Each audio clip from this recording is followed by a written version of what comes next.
বিসমিল্লাহির রহমানির রহিম। প্রিয় একাদশ শ্রেণীর শিক্ষার্থী বন্ধুরা, কেমন আছো? আশা করি ভালো আছো, সুস্থ আছো এবং নিরাপদে আছো। শিক্ষার্থী বন্ধুরা, আমরা তোমাদের অনলাইন ধারাবাহিক ক্লাস তোমাদের সুবিধার জন্যই চালিয়ে যাচ্ছি। তো আজকে আমি ফিনান্স ক্লাসে তোমাদের আজকে ফিনান্স প্রথম পত্রের দ্বিতীয় অধ্যায় নিয়ে আমরা আলোচনা করব। তো শিক্ষার্থী বন্ধুরা, দ্বিতীয় অধ্যায় নিয়ে আলোচনার পূর্বে আমরা চ্যাপ্টারটির নামটা একটু জেনে নিব। তোমরা দেখতে পাচ্ছ এখানে লিখে নিয়েছি আর্থিক বাজারের আইনগত দিকসমূহ। তো আর্থিক বাজারের আইনগত দিকসমূহ নিয়ে আমরা কথা বলবো। এখানে আর্থিক বাজারের বিস্তারিত আমরা এখানে আলোচনা করব। তো শিক্ষার্থী বন্ধুরা, প্রথমে আমরা দেখে নিই যে আর্থিক বাজারের দুইটা পার্ট আছে, দুইটা অংশ আছে। একটা হচ্ছে অর্থ বাজার আর একটা হচ্ছে কি পুঁজি বাজার। শিক্ষার্থী বন্ধুরা, আর্থিক বাজারের দুইটা অংশ। আর্থিক বাজার বলতে আমরা বুঝে থাকি, ফাইন্যান্সিয়াল মার্কেট বলতে আমরা বুঝে থাকি যেখানে তোমার শর্ট টার্ম, স্বল্পমেয়াদী এবং দীর্ঘমেয়াদী অর্থায়ন করা হয় যে বাজার থেকে, আমরা সেটাকে একসাথে বলে থাকি আর্থিক বাজার। শিক্ষার্থী বন্ধুরা, তোমরা দেখতে পাচ্ছ যে আর্থিক বাজারের দুইটা অংশ নিয়ে কথা বলবো। আমি বলেছিলাম একটা হচ্ছে অর্থ বাজার আর একটা হচ্ছে পুঁজি বাজার। তো প্রথমে আমি অর্থ বাজার নিয়ে যদি কথা বলি, অর্থ বাজার বলতে বুঝে থাকি বা মানি মার্কেট বলতে বুঝে থাকি আমরা এমন একটা মার্কেট যেখানে স্বল্পমেয়াদী অর্থায়ন করা হয়। শিক্ষার্থী বন্ধুরা, স্বল্পমেয়াদী অর্থায়ন বলতে আমরা বুঝে থাকি যে অর্থায়নটা 1 বছর বা তার চেয়েও কম সময়ের জন্য যে অর্থায়ন করা হয় আমরা এটাকে বলে থাকি স্বল্পমেয়াদী অর্থায়ন। তো আমরা বলতে পারি যে মানি মার্কেট অথবা অর্থ বাজার। মানি মার্কেট বলতে বোঝানো হয় money market is the market where short term debt instruments are traded মানে হচ্ছে ট্রেড মানে হচ্ছে ক্রয় বিক্রয়, যেখানে স্বল্পমেয়াদী অর্থায়নের হাতিয়ার সমূহ ক্রয় বিক্রয় করা হয়, আমরা সেইটাকে বলে থাকি মানি মার্কেট।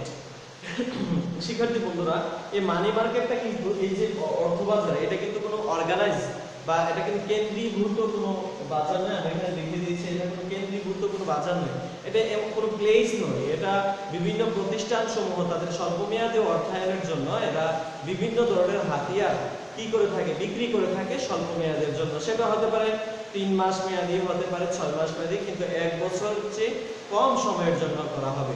শিক্ষার্থী বন্ধুরা, একটি ব্যবসা প্রতিষ্ঠান যখন, একটি ব্যাংক যখন বা ব্যবসা প্রতিষ্ঠান যখন লিকুইডিটি ক্রাইসিস বা তারল্য সংকট দেখা দেয়, তখন কিন্তু তার নগদ অর্থের দরকার হয়। সেই মুহূর্তে সে যদি নগদ অর্থ কোনো সোর্স থেকে না সংগ্রহ করতে পারে, সে কিন্তু স্বল্পমেয়াদী অর্থায়নের যে হাতিয়ার সমূহ আছে এগুলো বিক্রি করে সে স্বল্পমেয়াদী অর্থায়ন করতে পারে। তো কোনো সময় দেখা যায়, আমি একটা লিখে নিয়েছি এখানে যে কল মানি রেট, অথবা এটাকে বলা হয় থাকে ইন্টারব্যাংক বোরোয়িং রেট। কল মানি রেট বা ইন্টারব্যাংক বোরোয়িং রেট বলতে আমরা বুঝে থাকি যে রেটে কি করা হয়, যে রেটে তোমার ব্যাংক সমূহ তাদের নিজেদের মধ্যে লোন নিয়ে বা ঋণ সংগ্রহ করে, আমরা সেই রেটটাকে বলে থাকি কল মানি রেট অথবা ইন্টারব্যাংক বোরোয়িং রেট। এটাকে আন্ত ব্যাংকিং যে সুদের হার আছে সেটাকে আমরা বলে থাকি ইন্টারব্যাংক বোরোয়িং রেট। তো ব্যাংক সমূহ এই যে স্বল্পমেয়াদী অর্থায়ন করার জন্য বিভিন্ন হাতিয়ার বিক্রি করতে পারে। সেটা হতে পারে ট্রেজারি বিল, হতে পারে বাণিজ্যিক পত্র,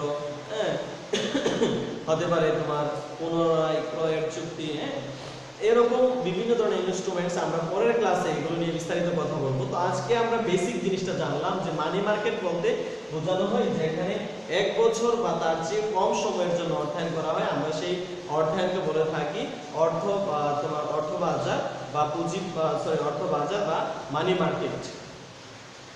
শিক্ষার্থী বন্ধুরা, এখন যদি পুঁজি বাজার নিয়ে কথা বলি, তো পুঁজি বাজার এটা হচ্ছে যেখানে দীর্ঘমেয়াদী অর্থায়ন করা হয়ে থাকে।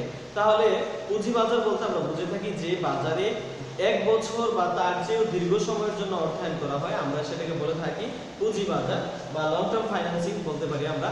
এটার জন্য কিন্তু সেকেন্ডারি মার্কেট যেটা আছে, আমরা যে সেকেন্ডারি মার্কেট বলতে আমরা বুঝে থাকি শেয়ার বাজার সমূহ, যেমন ঢাকা স্টক এক্সচেঞ্জ এবং চট্টগ্রাম স্টক এক্সচেঞ্জ, এগুলো কিন্তু সেকেন্ডারি মার্কেট। এই সেকেন্ডারি মার্কেটে যেভাবে শেয়ার কেনাবেচা করা হয় এটাকে আমরা বলে থাকি পুঁজি বাজার। আর এই পুঁজি বাজার কিন্তু দীর্ঘমেয়াদী কি করা হয়ে থাকে, অর্থায়ন করা হয়ে থাকে।